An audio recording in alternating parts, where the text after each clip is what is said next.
You check a stock's price. An hour later, you check again. It's different. It happens all day, every day. That number is always moving. It's easy to assume some mysterious force on Wall Street is just setting these prices. Maybe a group of people in a room somewhere deciding what Apple or Tesla is worth today.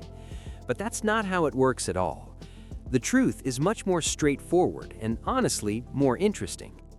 Welcome to Invest Easy 101. Today, we're answering one of the most fundamental questions in investing. What makes a stock price go up and down? We'll break this into two simple parts. First, the how, the mechanical, second-by-second reason the price flickers. Then the why, the deeper forces that decide if a stock should be worth $10 or $100. By the end, you'll see the market not as a confusing mystery, but as a transparent, if noisy, conversation. Let's dive in. At its absolute core, the stock market is a giant 24/7 auction house. Nothing more, nothing less. On one side, you have people who want to buy a share of a company. On the other, people who want to sell one. And the price is simply the number they agree on. But this isn't a slow auction with a guy holding a gavel. It's digital and happens in milliseconds. The key to understanding this is something called the order book. Think of the order book as the market's live to-do list. It's not usually something you see as a beginner investor, but it's working behind the scenes on every single trade. On one side of this list, you have all the bids. These are the buyers, lined up and saying, "I am willing to pay this much for the stock." On the other side, you have all the asks or offers. These are the sellers, saying, "I will only part with my share for this much." The price you see on your phone or computer, that's usually just the last traded price. It's the most recent deal that was made, where a buyer and a seller finally agreed. Here's a crucial point. That last traded price isn't necessarily the price you will get. Your price depends on where you are in that line of buyers and sellers in the order book. So what makes that last traded price move up and down? It's a constant tug-of-war between urgency. Let's say great news comes out about a company. Suddenly, a lot of people want to buy. The buyers get aggressive. To jump the line and get shares now, they start offering a little more than the current highest bid. It's like being at an auction for a painting. If 10 people really want it, they start outbidding each other. The price goes up. In the market, when buyers are more eager than sellers, they bid the price up. Sellers, seeing those higher offers, hold out for even more. Now flip it. Imagine some worrying news hits. Sellers want out, and they want out fast. To make sure their shares sell immediately, they start offering them for a little less than the current lowest asking price. It's like a store having a panic sale. To attract the few remaining buyers, they keep cutting the price. When sellers are more desperate than buyers, they offer the price down.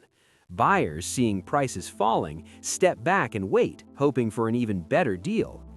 That constant push and pull, thousands of times per second, is the mechanical how.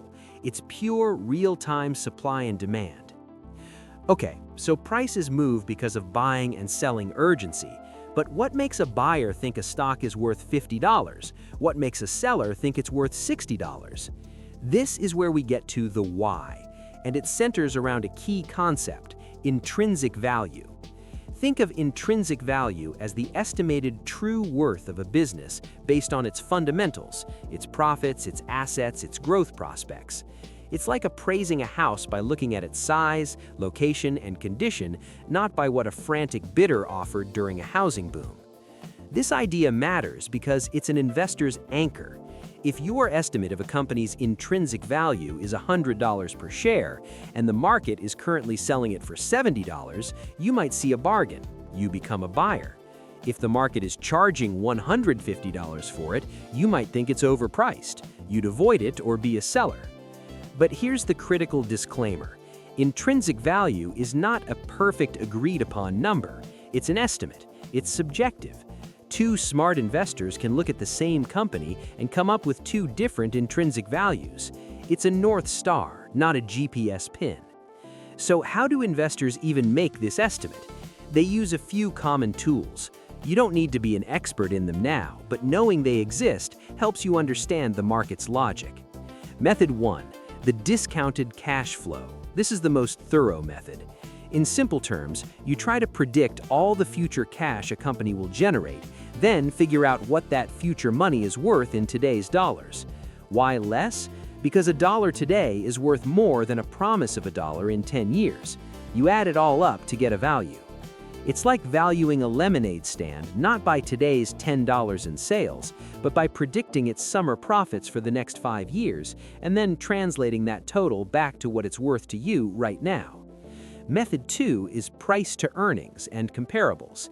This is a faster, shorthand method. You look at a company's earnings or profit per share and then see what multiple or PE ratio similar companies trade at. If the average competitor trades at 20 times earnings and your company earns $5 per share, a rough intrinsic value might be around $100. It's like seeing 3 similar houses on your block sell for about $500,000. You'd use that to ballpark the value of a 4th similar house. Method 3 is asset-based valuation. You add up everything the company owns, buildings, patents, cash, and subtract everything it owes, debts. What's left is the net asset value. This is very useful for stable companies or ones like banks. It's like totaling the value of all the equipment, ingredients, and the lease on a bakery, minus its loans, to see what the underlying business is worth if you sold everything off. Famous investors like Warren Buffett are masters of intrinsic value. He famously said, "Investing is about buying a wonderful business at a fair price." He's looking for that gap between the market's price and his estimate of the company's true long-term worth. If everyone just calmly calculated intrinsic value, prices would be very stable, but they're not, they're volatile. Why? Because the market price isn't just about cold, hard value, it's about future expectations and human emotion. This is where price and intrinsic value can diverge, sometimes for years. The growth story. A company like a promising biotech startup might have little profit today, so a low asset-based value, but its stock price is high because investors are paying for the potential of a blockbuster drug in 5 years. They're valuing the dream, not just the current reality. Market sentiment. When people are excited and optimistic, they're willing to pay more for every dollar of earnings. The PE multiples expand. When they're fearful, they won't pay as much and multiples contract. This is the mood of the crowd overriding the math. External factors. Things like interest rates have a huge effect. When savings accounts pay nothing, stocks look more attractive, so people may pay higher prices for them, pushing them above traditional intrinsic value estimates. So the price you see is always a blend, part fundamental value, part future hope, and part present-day emotion. With all this back and forth, how do you, as a beginner, make sense of it? Use this simple framework to avoid getting whiplash. Rule 1. Understand what you're looking at. When you see a price change, ask, is this likely mechanical noise, normal second-to-second auction action, or a fundamental signal, a reaction to major news that changes the intrinsic value story? Most hourly or daily moves are just noise. Rule 2. Define your time horizon. Are you an owner or a renter? An owner, like a long-term investor, cares deeply about intrinsic value and the business's health over years. Daily price swings are irrelevant distractions, like worrying about daily changes in your home's Zillow estimate. A renter, like a short-term trader, cares mostly about price momentum and supply and demand shifts over days or weeks. The auction mechanics are everything to them. Let's be real, this framework keeps you sane, but it doesn't guarantee profits. The market can stay irrational longer than you can stay solvent. A stock can be overpriced for years, and an undervalued stock can get even cheaper. Intrinsic value is a compass, not a crystal ball. Also, for many modern companies, especially in tech, traditional value metrics can be hard to apply. Their value is in users, data, and potential, which is tricky to put a precise number on.